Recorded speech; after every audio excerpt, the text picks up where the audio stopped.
Assalamualaikum warahmatullahi wabarakatuh. Apa kabar anak-anakku sekalian? Semoga kalian selalu sehat walafiat dan tetap semangat. Alhamdulillah, hari ini kita masuk dalam pembelajaran tematik IPA. Untuk di kelas 5 ini, tema pertama yaitu tentang organ gerak hewan dan manusia. Dan untuk subtema pertama yang akan kita pelajari di hari ini yaitu tentang organ gerak hewan.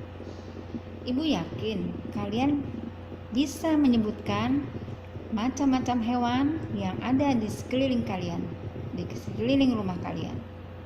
Dan kalian pun pasti bisa menyebutkan macam-macam organ atau alat gerak mereka. Ada yang bergeraknya dengan melompat, ada yang terbang, kemudian ada yang dengan melata. Untuk lebih jelasnya, mari kita ikuti penjelasan berikut ini. Ya, kita masuk dalam materi organ gerak hewan dan manusia. Tujuan pembelajaran dari materi ini, pertama, dapat menyebutkan macam alat gerak pada hewan dan manusia.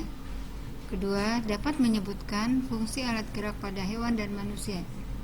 Yang ketiga, dapat menyebutkan jenis gangguan atau penyakit pada alat gerak manusia. Dan yang keempat, dapat menyebutkan cara memelihara kesehatan alat gerak pada manusia.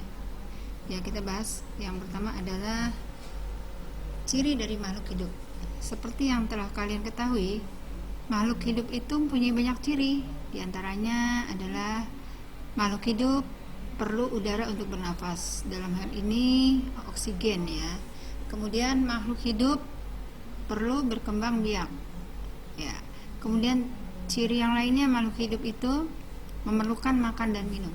Dan untuk materi kali ini, ciri makhluk hidup yang akan kita bahas yaitu makhluk hidup dapat bergerak. Gerak sendiri mempunyai arti berpindah tempat berpindah posisi dari satu tempat ke tempat lain. Kita bisa lihat di sini gambar seekor kucing. Dari gambarnya ini kucingnya sedang berlari. Ya, kita kiaskan kucing ini berlari mengejar mangsanya yaitu seekor tikus. Ya, kucing ini tidak akan bisa menangkap tikus jika dia hanya diam saja, tidak melakukan gerakan.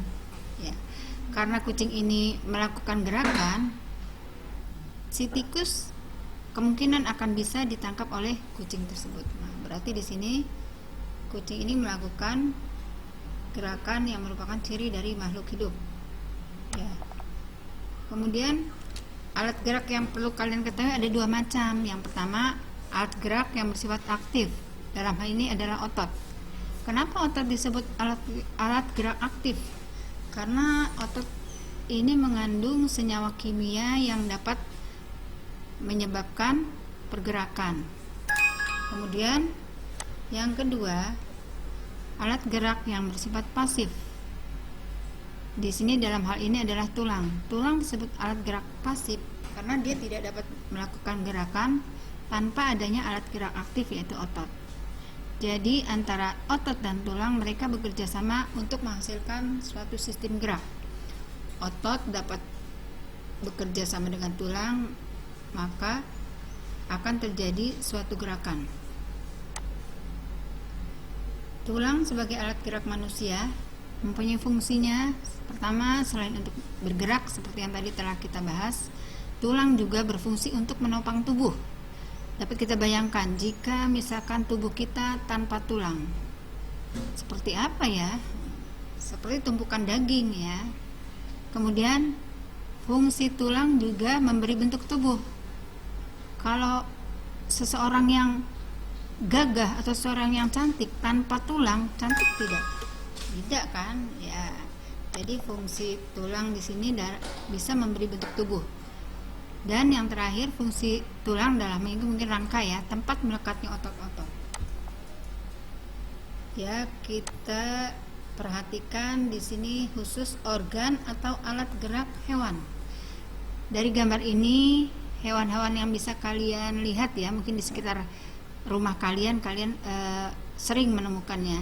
Di sini ada katak, ada kupu-kupu, ada ular, kemudian jangkrik atau belalang, dan cumi-cumi. Kalian bisa menyebutkan di sini, kalian perhatikan di sini alat gerak atau organ gerak dari hewan-hewan tersebut. Misalkan di sini katak, alat geraknya apa? Dia melakukan gerakan apa kalau katak? Kita sebutkan dulu alat gerak katak, yaitu kakinya. Dia bisa melakukan gerakan, kalau katak apa? Berjalan atau melompat? Berjalan juga bisa ya, tapi mungkin pelan. Yang biasa dilakukan itu melompat.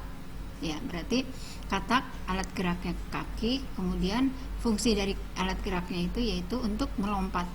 Kemudian burung, kupu-kupu di sini. Di sini kupu-kupu alat geraknya berupa sayap dan kaki ya. Kupu-kupu mempunyai kaki untuk hinggap, kemudian sayapnya untuk terbang. Jadi alat gerak kupu-kupu selain sayap adalah kaki. Kemudian di sini ular. Nah, kalian sering kan melihat ular di TV atau melihat secara jelas dalam kehidupan sehari-hari kalian. Ular itu bergerak dengan apa tuh? Perutnya ya. Nah, ya, ular itu memiliki otot perut. Nah, otot perutnya ini digunakan untuk merayap ya. Jadi alat gerak pada ular adalah otot perut. Kemudian belalang alat geraknya apa? Ya, sayap dan kaki. Sayap dan kakinya digunakan untuk, nah, kalau sayap untuk terbang, kakinya untuk melompat. Dan yang gambar terakhir di sini adalah cumi-cumi. Di situ kita perhatikan alat geraknya beda dengan hewan lain. Cumi-cumi di sini mempunyai banyak tentakel ya. Tentakel tuh seperti tangan ya, tangannya banyak. Nah, fungsinya tentakel di sini adalah untuk menangkap mangsa. Ya, jadi punya kekhususan pada cumi-cumi. Ya. Sekarang kita lihat sini secara jelasnya bagian dari alat gerak hewan dan fungsinya. Yang pertama di sini kita lihat ikan. Alat geraknya berupa sirip dan ekor. Fungsinya untuk berenang ya. Kalian seringlah mungkin di rumah ada yang punyai hewan piaraan berupa ikan. Kemudian yang kedua amfibi. Amfibi alat geraknya berupa sirip dan ekor. Dalam hal ini adalah katak. Fungsi dari sirip dan ekor. Oh ya, katak itu mempunyai dua fase, makanya dia disebut hewan amfibi. Dia fase di air yang disebut kecebong ya. Alat geraknya masih berupa sirip dan ekor. Fungsinya untuk berenang. Kemudian ketika dia berupa katak dewasa, dia akan tinggal di darat, hidup di darat. Alat gerak yang digunakan berupa kaki ya. Jadi amfibi itu, katak itu mempunyai dua fase, makanya disebut hewan amfibi. Kemudian yang selanjutnya reptil dalam ini bahasa IPA ya. Kalau dalam keseharian disebut hewan melata. Contohnya buaya. Ya, tadi ular yang tadi kita lihat di gambar sebelumnya. Buaya itu alat geraknya berupa kaki, fungsinya untuk berjalan. Kemudian ular tadi ya, sudah otot perut untuk merayap. Yang keempat, burung. Tadi dari gambar tadi sama dengan kupu-kupu. Burung itu alat geraknya kaki dan sayap. Jadi kaki untuk berjalan, sayap untuk terbang. Dan yang kelima adalah golongan mamalia. Mamalia itu dalam bahasa sehari-hari adalah hewan menyusui, dari kata-kata mama ya, menyusui. Contohnya di sini adalah sapi dan paus. Sapi alat geraknya berupa kaki. Ya, kaki digunakan untuk berjalan. Kemudian kalau pada paus, sirip digunakan untuk berenang. Itu ya ringkasan dari alat gerak hewan dan fungsinya. Ya, mungkin sekian dari Bu Guru. Mudah-mudahan apa yang Bu Guru sampaikan bermanfaat dan dapat kalian terima dengan baik. Kurang lebihnya Ibu mohon maaf. Billahi taufiq wal hidayah. Wassalamualaikum warahmatullahi wabarakatuh.